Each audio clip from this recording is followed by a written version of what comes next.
ಕೃಷ್ಣರಾಜ ಅಣೆಕಟ್ಟೆಗೆ ಮೊದಲು ಅಡಿಗಲ್ಲು ಹಾಕಿದ್ದೇ ಟಿಪ್ಪು ಸುಲ್ತಾನ್ ಎಂಬ ಸಚಿವ ಮಾದೇವಪ್ಪ ಅವರ ಮಾತು ಸದ್ಯ ದೊಡ್ಡ ಮಟ್ಟದಲ್ಲಿ ಚರ್ಚೆಗೆ ಕಾರಣ ಆಗಿದೆ. ಒಂದು ರೀತಿ ವಿವಾದದ ಸ್ವರೂಪವನ್ನ ಪಡೆದುಕೊಳ್ತಿದೆ. ಇನ್ನು ಒಂದು ಸಮರ್ಥನೆ ಮಾಡಿಕೊಳ್ಳುವಂತ ಕೆಲಸವನ್ನ ಇದೀಗ ಮಾದೇವಪ್ಪನವರು ಮಾಡಿರುವಂತದ್ದು. ಅಂದ್ರೆ ಶಿಲಾಫಲಕವೊಂದರ ಫೋಟೋವನ್ನ ಇಟ್ಟುಕೊಂಡು ಆ ಒಂದು ಹೇಳಿಕೆಯನ್ನ ಸಮರ್ಥನೆ ಮಾಡ್ಕೊಂಡಿದ್ದಾರೆ. ಹಾಗಿದ್ರೆ ಆ ಶಿಲಾಫಲಕ ಯಾವುದು, ಆ ಸಮರ್ಥನೆಗೆ ಕಾರಣ ಏನು, ಆ ಶಿಲಾಫಲಕದಲ್ಲಿ ಇರುವಂತಹ ಮಾಹಿತಿ ಏನು, ಇದರ ಬಗ್ಗೆ ತಿಳಿಸಿಕೊಡುವಂತ ಕೆಲಸವನ್ನ ಸದ್ಯ ನಾನು ಮಾಡ್ತೇನೆ. ದೃಶ್ಯಗಳಲ್ಲಿ ನೋಡಬಹುದು. ನಾನು ಇವತ್ತು ಮಂಡ್ಯ ಜಿಲ್ಲೆ ಶ್ರೀರಂಗಪಟ್ಟಣ ತಾಲೂಕಿನಲ್ಲಿರುವಂತಹ KRS ಅಣೆಕಟ್ಟೆಯ ಮುಖ್ಯ ದ್ವಾರದ ಮುಂಭಾಗವೇ ಇದ್ದೇನೆ. ಇದೇ ಮುಖ್ಯ ದ್ವಾರದ ಬಲಭಾಗದಲ್ಲಿ 3 ಶಿಲಾಫಲಕಗಳಿದೆ. ಒಂದು ಪರ್ಷಿಯನ್ ಭಾಷೆಯ ಒಂದು ಶಿಲಾಫಲಕ, ಅದನ್ನ ಭಾಷಾಂತರ ಮಾಡಿರುವಂತ ಕನ್ನಡ ಹಾಗೆ ಇಂಗ್ಲಿಷ್ ಭಾಷೆಯ ಶಿಲಾಫಲಕಗಳು ಇಲ್ಲಿ ಇರುವಂತದ್ದು. ದೃಶ್ಯಗಳಲ್ಲಿ ನೋಡ್ತಾ ಇದ್ದಾರೆ. ಟಿಪ್ಪು ಸುಲ್ತಾನ್ ರವರ ಫೋಟೋ ಇದೆ. ಆ ಫೋಟೋ ಕೆಳಗೆಯೇ ಪರ್ಷಿಯನ್ ಭಾಷೆಯ ಶಿಲಾಫಲಕ ಹೊಂದಿರುವಂತದ್ದು. ಆ ಒಂದು ಶಿಲಾಫಲಕವನ್ನ ಭಾಷಾಂತರವನ್ನ ಮಾಡಿರುವಂತದ್ದು ಒಂದು ಕನ್ನಡ ಮತ್ತು ಇಂಗ್ಲಿಷ್ ನಲ್ಲಿ. ಅಲ್ಲಿ ಕನ್ನಡದ ಶಿಲಾಫಲಕದಲ್ಲಿ ಸ್ಪಷ್ಟವಾಗಿ ಉಲ್ಲೇಖ ಆಗಿರುವಂತದ್ದು ಅಂದ್ರೆ 1794ರಲ್ಲಿ ಟಿಪ್ಪು ಸುಲ್ತಾನ್ ರವರು ಒಂದು ಅಣೆಯನ್ನ ಕಟ್ಟೋದಕ್ಕೆ ಅಂದ್ರೆ ಕಾವೇರಿ ನದಿಗೆ ಅಡ್ಡಲಾಗಿ ಅಣೆಯನ್ನ ಕಟ್ಟಿಸಲು ಶಂಕುಸ್ಥಾಪನೆ ಮಾಡಿದ್ದೇವೆ ಎಂಬ ಒಂದು ಉಲ್ಲೇಖ ಇದರಲ್ಲಿ ಆಗಿದೆ. ಅಂದ್ರೆ 1794ರಲ್ಲಿ ಇದೇ ಒಂದು ಶಿಲಾಫಲಕವನ್ನ ಇಟ್ಟುಕೊಂಡು ಇವತ್ತು ಸಚಿವ ಮಾದೇವಪ್ಪನವರು KRS ಅಣೆಕಟ್ಟೆಗೆ ಅಡಿಗಲ್ಲು ಹಾಕಿದ್ದೇ ಟಿಪ್ಪು ಸುಲ್ತಾನ್ ಎಂಬ ವಾದವನ್ನ ಮಾಡ್ತಾ ಇದ್ದಾರೆ. ಆದ್ರೆ ಇಲ್ಲಿ ಇತಿಹಾಸ ತಜ್ಞರು ಹೇಳ್ತಾ ಇರುವಂತದ್ದೇ ಬೇರೆ. ಅಂದ್ರೆ KRS ಅಣೆಕಟ್ಟೆಗೆ ಮತ್ತೆ ಟಿಪ್ಪು ಸುಲ್ತಾನ್ಗೆ ಯಾವುದೇ ಸಂಬಂಧವೇ ಇಲ್ಲ.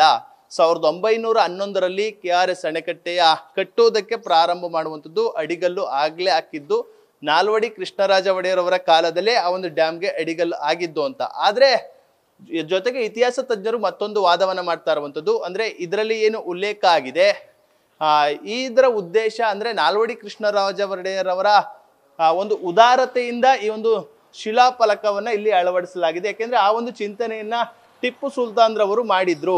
ಅಂದ್ರೆ ಕಾವೇರಿ ನದಿಗೆ ಒಂದು ಅಣೆಯನ್ನ ಅಂದ್ರೆ ಅಣೆಕಟ್ಟನ್ನ ಕಟ್ಟೋದಕ್ಕೆ ಪ್ಲಾನ್ ಅನ್ನ ಮಾಡಿದ್ರು ಎಂಬ ಮಾತುಗಳನ್ನ ಮಾತ್ರ ಹೇಳ್ತಾ ಇದ್ದಾರೆ. ಅದೇ KRS ಅಣೆಕಟ್ಟೆ ಈಗ ಏನು ಕಟ್ಟಿದ್ದಾರೆ ಇದೇ ಸ್ಥಳದಲ್ಲಿ ಮಾಡೋದಕ್ಕೆ ಟಿಪ್ಪು ಸುಲ್ತಾನ್ ಮುಂದಾಗಿರ್ಲಿಲ್ಲ, ಅದಕ್ಕೆ ಯಾವುದೇ ಪುರಾವೆಗಳಿಲ್ಲ ಎಂಬುದು ಇತಿಹಾಸ ತಜ್ಞರ ಮಾತಾಗಿರುವಂಥದ್ದು. ಇನ್ನು ಮುಖ್ಯ ದ್ವಾರದ ಬರ್ತಿದಂತೆ ಎಡಭಾಗದಲ್ಲಿ ಒಂದಷ್ಟು ನಾಮಫಲಕಗಳು ಕೂಡ ಇರುವಂಥದ್ದು. ಯಾಕೆಂದ್ರೆ ಟಿಪ್ಪು ಸುಲ್ತಾನ್ ರವರು 1799ರಲ್ಲಿ ಏನು ಸಾವನ್ನಪ್ತಾರೆ. ಅದಾದ ಬಳಿಕ 117 ವರ್ಷಗಳ ಬಳಿಕ ಈ ಒಂದು KRS ಅಣೆಕಟ್ಟೆನ ಕಟ್ಟೋದಕ್ಕೆ ಮುಂದಾಗುವಂಥದ್ದು. 1911ರಿಂದ 1932ರವರೆಗೆ ಈ ಒಂದು KRS ಅಣೆಕಟ್ಟೆಯನ್ನ ಕಟ್ಟುವಂತಹ ಕಾರ್ಯಗಳು ಕೂಡ ಇರುವಂಥದ್ದು. ಸರ್ ಎಂ ವಿಶ್ವೇಶ್ವರಯ್ಯ ಸೇರಿದಂತೆ ಹಲವಾರು ಇಂಜಿನಿಯರ್ಗಳು ಈ ಒಂದು ಅಣೆಕಟ್ಟೆಯನ್ನ ಕಟ್ಟೋದ್ರಲ್ಲಿ ಪಾತ್ರವನ್ನ ವಹಿಸಿದ್ದಾರೆ ಎಂಬುದು ಇಲ್ಲಿ ಎಲ್ಲ ಮಾಹಿತಿಗಳು ಕೂಡ ಇರುವಂಥದ್ದು. ಅದರ ಒಂದು ಪ್ರಾಜೆಕ್ಟ್ ಸಂಪೂರ್ಣ ಮಾಹಿತಿಯು ಕೂಡ ಇಲ್ಲಿ ನಾಮಫಲಕಗಳಾಗಿ ಶಿಲಾಫಲಕಗಳಾಗಿ ಇರುವಂಥದ್ದು. ಸದ್ಯ ಈ ಒಂದು ವಿಚಾರ ಅಂದ್ರೆ ಏನು ಟಿಪ್ಪು ಸುಲ್ತಾನ್ ರವರೇ ಈ ಒಂದು KRS ಅಣೆಕಟ್ಟೆಗೆ ಅಡಿಗಲ್ಲು ಹಾಕಿದ್ದು ಎಂಬ ವಾದವನ್ನೇನು ಮಾದೇವಪ್ಪನವರು ಮಾಡ್ತಾ ಇದ್ದಾರೆ, ಆ ಒಂದು ವಾದವನ್ನ ಇತಿಹಾಸ ತಜ್ಞರೆಲ್ಲರೂ ಕೂಡ ತಳ್ಳಿ ಹಾಕ್ತಾ ಇದ್ದಾರೆ.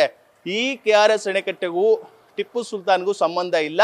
ಅಂದ್ರೆ ಒಂದು ಡ್ಯಾಮ್ಗೆ ಅಂದ್ರೆ ಕಾವೇರಿ ನದಿಗೆ ಒಂದು ಅಣೆಯನ್ನ ಕಟ್ಟೋದಕ್ಕೆ ಅಂದ್ರೆ ಒಂದು ಕಟ್ಟೆಯನ್ನ ಕಟ್ಟೋದಕ್ಕೆ ಆಗ ಶಂಕುಸ್ಥಾಪನೆ ಮಾಡಿರ್ಬೋದು ಎಂಬ ಮಾತುಗಳನ್ನ ಕೂಡ ಹೇಳ್ತಾ ಇರುವಂಥದ್ದು. ಆ ನಿಟ್ಟಿನಲ್ಲಿ ಈ ಒಂದು ವಾದ ವಿವಾದ ಎಷ್ಟರ ಮಟ್ಟಿಗೆ ಮತ್ತೆ ಭುಗಿಲೇಳ್ತದೆ ಎಂಬುದನ್ನ ಕಾದು ನೋಡ್ಬೇಕಾಗಿದೆ. ಸದ್ಯ ಇದಕ್ಕೆ ಸಂಬಂಧಪಟ್ಟಂತೆ ಇತಿಹಾಸ ತಜ್ಞರೇ ಸ್ಪಷ್ಟವಾದಂತಹ ಮಾಹಿತಿಯನ್ನ ಜನರಿಗೆ ಕೊಡಬೇಕಾಗಿದೆ. ಕ್ಯಾಮ್ರಾ ಪರ್ಸನ್ ಅರ್ಚಿ ಜೊತೆ Nandish, news first KRS. News first ನಿರ್ಭೀತಿಯಿಂದ ನಿಮ್ಮ ಪರವಾಗಿ.